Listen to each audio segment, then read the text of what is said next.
আজ 18ই মার্চ 2026। আজ থেকে ঠিক এক মাস আগে অর্থাৎ 17ই ফেব্রুয়ারি জনগণের ভোটে নির্বাচিত মাননীয় প্রধানমন্ত্রী তারেক রহমানের নেতৃত্বে বিএনপি সরকার গঠন করে। আপনারা নিশ্চয়ই জানেন যে বিএনপি 2/3 বেশি সংসদীয় আসনে জয়লাভ করে এবং তারেক রহমানের নেতৃত্বে একটি শক্তিশালী সরকার গঠিত হয়। এই রিপোর্টটির মাধ্যমে আমরা তারেক রহমানের যে জনগণের কাছে ওয়াদা করেছিল, নির্বাচনী ওয়াদা, সেই ওয়াদাগুলো কতটুকু ফুলফিল হলো বা কতটুকু পাইপলাইনে আছে, যদি কোনো ব্যর্থতা থেকে থাকে সে বিষয়গুলো আমরা সবিস্তার আলোচনা করব। এই রিপোর্টটি বা এই ভিডিওটি একটু দীর্ঘ হতে পারে। আশা করি এই একটিমাত্র ভিডিওর মাধ্যমে আপনারা সমস্ত ইনফরমেশন পেয়ে যাবেন। মাত্র 28 দিনে রাষ্ট্র পরিচালনার প্রতিটি মুহূর্তে জনাব তারেক রহমান নির্বাচনী অঙ্গীকার পূরণে নিরলসভাবে কাজ করে চলেছেন। এই পদক্ষেপগুলো শুধু প্রশাসনিক কার্যক্রম নয়, এটি জনগণের প্রতি দায়বদ্ধতার স্পষ্ট প্রতিফলন। এখানে 28 দিনের নেওয়া পদক্ষেপগুলো তুলে ধরা হলো, যা সামাজিক সুরক্ষা, অর্থনীতি, প্রশাসন, শিক্ষা, স্বাস্থ্য, নিরাপত্তা ও রাষ্ট্রীয় মূল্যবোধের প্রতিটি অঙ্গনকে আলোকিত করা হয়েছে। প্রথমে আসা যাক সামাজিক সুরক্ষা ও মানবিক সহায়তা। 1 নম্বরে আছে ফ্যামিলি কার্ড কর্মসূচি। আপনারা জানেন তারেক রহমান নির্বাচনের আগে ফ্যামিলি কার্ড নিয়ে বেশ কথা হয়েছিল এবং এটি তার পরিকল্পনার প্রথম পদক্ষেপ। সেই আলোকে 37,567 পরিবারকে ফ্যামিলি কার্ড প্রদান করা হয়েছে। প্রতিটি কার্ডে মাসিক 2,500 টাকা করে সহায়তা দেওয়া হচ্ছে সরকারের পক্ষ থেকে। মাত্র 21 দিনে বাস্তবায়ন সরকারের মানবিক অগ্রাধিকারের অনন্য উদাহরণ। 2 নম্বরে আছে ইমাম, মুয়াজ্জিন ও ধর্মীয় সেবকদের সম্মানী।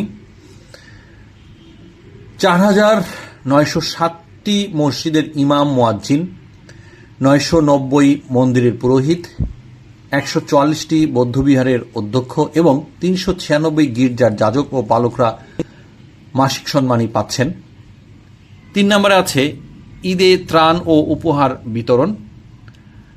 নির্বাচনী এলাকার অসহায় ও গরিবদের জন্য শাড়ি, 3 পিস ও হাজি রুমাল বরাদ্দ করা হয়েছে। সরকারি পরিচ্ছন্নতা কর্মীদের জন্য ঈদ উপহার পাঠিয়েছেন মাননীয় প্রধানমন্ত্রী তারেক রহমান।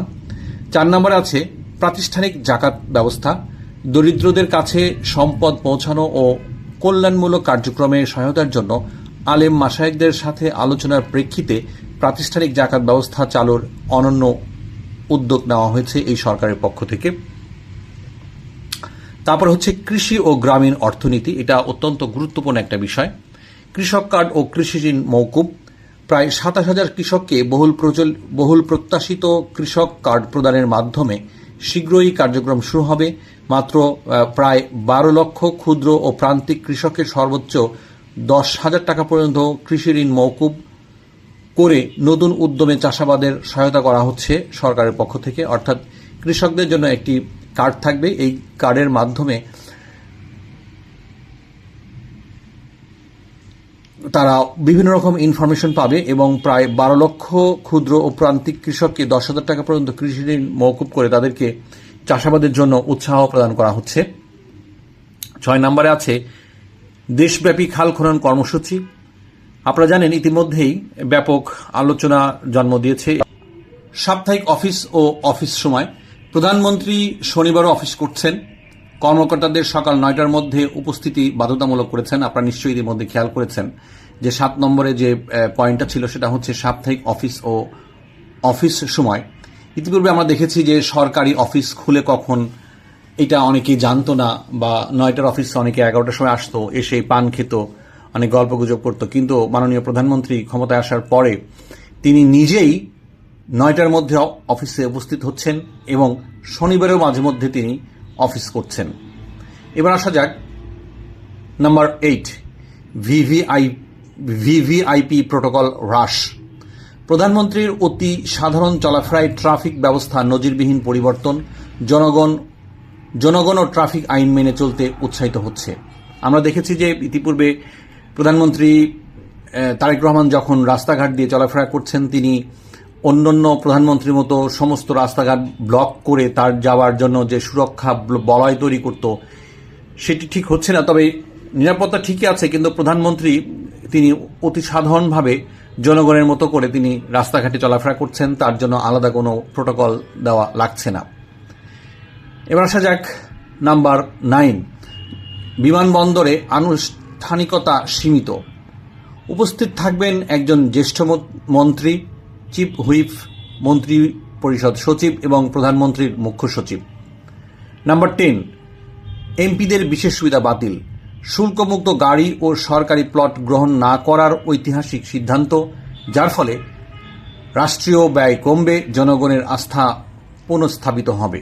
আমরা সবাই জানি যে এমপিরা শুল্কমুক্ত গাড়ি পান এবং সরকারি প্লট বরাদ্দ পান। বিএনপি সরকার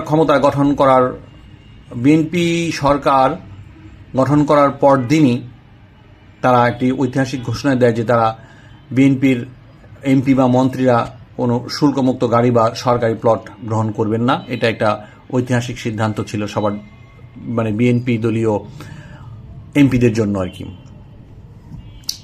এবার আসা যাক অর্থনীতি ও বাজার স্থিতিশীলতা।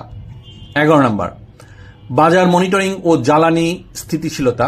রমজান ও ঈদে মূল্যবৃদ্ধি রোধ, বৈশ্বিক জ্বালানি অস্থিতিশীলতার মাঝেও বিদ্যুৎ সরবরাহ সচল রাখতে স্পট এলএনজি ক্রয়। এবার আসা যাক বিদেশি বিনিয়োগ সহজীকরণ। 100 কোটি টাকা পর্যন্ত বিদেশি বিনিয়োগ প্রত্যাবর্ষণের কেন্দ্রীয় ব্যাংকের পূর্ব অনুমোদনের বাধ্যবাধকতা তুলে দেওয়া হয়েছে। নাম্বার 13, কৃষকদের বেতন ও বোনাস নিশ্চিতকরণ। সব শিল্প কারখানায় নাম্বার 13 হচ্ছে শ্রমিকদের বেতন ও বোনাস নিশ্চিতকরণ। সব শিল্প কারখানার শ্রমিকদের বকেয়া বেতন ও ঈদ বোনাস সময়মতো পরিশোধ। পোশাক সহ রপ্তানিমুখী শিল্পে 2,500 কোটি টাকা বরাদ্দ করেছে বর্তমান সরকার। নাম্বার 14, রুগ্ন ও বন্ধ শিল্প প্রতিষ্ঠান পুনরায় চালু। পর্যায়ক্রমে সরকারি মালিকানাধীন বন্ধ কারখানা ও শিল্প প্রতিষ্ঠানগুলো চালু করে কর্মসংস্থান বৃদ্ধি করার এক বিশেষ প্রকল্প সরকার হাতে নিয়েছে। নাম্বার 15, স্থানীয় উদ্যোগ ও কর্মসংস্থান বৃদ্ধি। স্বল্প ব্যবহৃত ইকোনমিক জোন, ইপিজেড, বেসিক এলাকা, হাইটেক পার্ক ও ইন্ডাস্ট্রি ক্লাস্টারের তালিকা প্রস্তুত করে সেখানে সম্ভাবনাময় ব্যবসা ও স্থানীয় বিশ্ববিদ্যালয়ের সাথে ইকোসিস্টেমের তৈরি করা শুরু হয়েছে। শিক্ষা ও মানব সম্পদ উন্নয়ন। 16 নম্বরে আছে পুনঃভর্তি ফি বাতিল ও লটারি বাতিল। প্রতি বছর পুনরায় ভর্তি ফি বাতিল, লটারির পরিবর্তে আধুনিক ভর্তি পরীক্ষা বা সাক্ষাৎকার, শিক্ষকদের সুযোগ সুবিধা বৃদ্ধির সিদ্ধান্ত নেওয়া হয়েছে এই সরকারের সময়ে।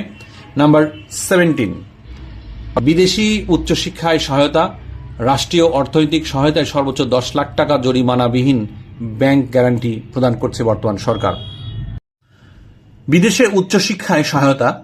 রাষ্ট্রীয় অর্থনৈতিক সহায়তায় 10 লাখ টাকা পর্যন্ত জামানতবিহীন ব্যাংক গ্যারান্টি, অর্থাৎ যে সমস্ত দরিদ্র মেধাবী শিক্ষার্থী বিদেশে উচ্চশিক্ষার জন্য যেতে আগ্রহী তাদের ক্ষেত্রে সরকার জামানতবিহীন 10 লাখ টাকা পর্যন্ত ব্যাংক গ্যারান্টি দিতে সম্মত হয়েছে, তাদেরকে উৎসাহ করা হচ্ছে। এবার আসা যাক 18 নম্বর, ধর্মীয় শিক্ষক নিয়োগ।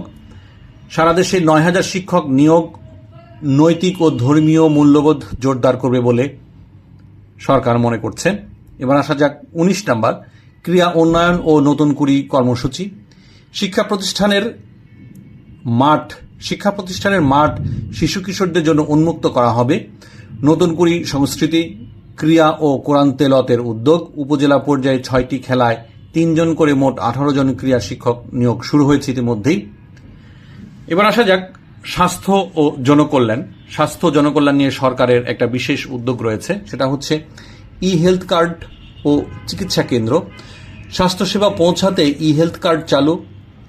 ইতিমধ্যেই 1 লক্ষ স্বাস্থ্যকর্মী নিয়োগ প্রক্রিয়া শুরু করেছে সরকার, যার 80% হবেন নারী। 21 নম্বর, ডেঙ্গু প্রতিরোধ অভিযান। সাপ্তাহিক জাতীয় পরিচ্ছন্নতা অভিযান। জাতীয় প্রশাসন ও কমিউনিটির সমন্বয়ে কার্যক্রম শুরু করেছে সরকার। আইন শৃঙ্খলা ও নিরাপত্তা। 22 নম্বর আছে চাঁদাবাজির বিরুদ্ধে ব্যবস্থা, গোয়েন্দা ও আইন শৃঙ্খলা বাহিনী দ্রুত পদক্ষেপ নিচ্ছে, আইন শৃঙ্খলা বজায় রাখা সর্বোচ্চ অগ্রাধিকার দিচ্ছে বর্তমান সরকার। আপনারা জানেন যে ইতিপূর্বে মব কালচার বাংলাদেশের আইন শৃঙ্খলার পরিস্থিতিকে প্রচন্ড রকম প্রশ্নের মুখে ফেলে দিয়েছিল। সো বর্তমান সরকার ক্ষমতায় আসার পর থেকে সেই মব কালচারের আর দেখা মেলেনি এখন পর্যন্ত। সো আইন শৃঙ্খলা একটা নির্দিষ্ট পর্যায়ে রাখা সরকারের জন্য একটা বিশেষ চ্যালেঞ্জ ছিল। আশা করি সরকার সে বিষয়ে একটা ভালো রেজাল্ট আনতে পেরেছে ইতিমধ্যে। নাম্বার 23, নারী নিরাপত্তা ও পিক্স বার, সম্পূর্ণ নারী পরিচালিত পিক বাস চালুর নির্দেশ, সাইবার বুলিং প্রতিরোধ। অর্থাৎ নারীদের জন্য একটি বিশেষ বাসের ব্যবস্থা করা হচ্ছে, যেখানে চালক থেকে শুরু করে হেল্পার বা যারা আছে সবাই নারী হবে। নারীরা সেই গাড়িতে চলাফেরা করতে পারবে শহরের মধ্যে। তারপর আসা যাক রাষ্ট্রীয় শৃঙ্খলা ও মূল্যবোধ। 24, রাষ্ট্রীয় ইফতার সীমিতকরণ ও বিদ্যুৎ সাশ্রয়, সরকারি অফিসে অর্ধেক ফ্যান ও এসি, অপচয় রোধে ইফতার সীমিত। 25, অবৈধ দোকান উচ্ছেদ, কক্সবাজার সুগন্ধা সি বিচে 20 বছর পরে অবৈধ দোকানপাট উচ্ছেদ এবং দেশ জুড়ে সমন্বিত উদ্যোগ। নাম্বার 26, শহীদ সেনা দিবস, 25শে ফেব্রুয়ারি জাতীয় শহীদ সেনা দিবস ঘোষণা ও পালনে পাশাপাশি পিলখানা হত্যাকাণ্ডের স্বচ্ছ বিচারে গুরুত্ব আরোপ করেছে বর্তমান সরকার। 27 নম্বর, ঢাকা হজরত শাহজালাল বিমানবন্দরের 3য় টার্মিনাল উচ্চ পর্যায়ের সভা মাধ্যমে এবং বহুপাক্ষিক আলোচনা ও কর্মকৌশল ঠিক করে দ্রুত 3য় টার্মিনাল চালুর উদ্যোগ নিয়েছে বর্তমান সরকার ইতিমধ্যে। নাম্বার 28, বিমানবন্দর ও চলন্ত ট্রেনে ফ্রি ইন্টারনেট, ঢাকা চট্টগ্রাম ও সিলেটে শাহজালাল, শাহ আমানত ও MAG ওসমানী বিমানবন্দরে উন্নত দেশের মতো ফ্রি ওয়াইফাই ব্যবস্থার নির্দেশ ও সৈয়দপুর বিমানবন্দরে উদ্বোধন করা হয়েছে ইতিমধ্যে। অর্থাৎ এখন থেকে বিমানবন্দরগুলোতে গেলে পরে বিদেশের মতো ফ্রি ইন্টারনেট পাওয়া যাবে, উচ্চগতির ইন্টারনেট পাওয়া যাবে। এটা অবশ্যই বর্তমান সরকারের একটি বিশেষ ব্যবস্থা। সরকার গঠনের প্রথম 28 দিনে নেওয়া পদক্ষেপগুলো তারেক রহমানের দৃঢ় নেতৃত্ব, অক্লান্ত পরিশ্রম এবং জনগণের প্রতি দায়বদ্ধতার প্রতিফলন। তার নেতৃত্ব এভাবেই সাধারণ মানুষের আশা ও অনুভূতিকে ধারণ করছে, স্বপ্ন ও আকাঙ্ক্ষাকে বাস্তবায়ন করছে। অভূতপূর্ব এই পদচলা নতুন প্রজন্মকে দেশের ভবিষ্যতের জন্য প্রস্তুত করবে ইনশাল্লাহ। তাই তো তিনি বলেন, সবাই মিলে করব কাজ, গড়ব দেশ, সবার আগে বাংলাদেশ। শুধু শ্রোতা, এই রিপোর্টটি ভালো লাগলে অবশ্যই আমাদের লাইক, কমেন্ট, শেয়ার করে আমাদের সঙ্গে থাকবেন। অবশ্যই সাবস্ক্রাইব করবেন। আমরা অবশ্যই আপনাদের সহায়তা পেলে বা উৎসাহ পেলে পরবর্তীতে এই ধরনের ভিডিও আরও বানাবো। ধন্যবাদ।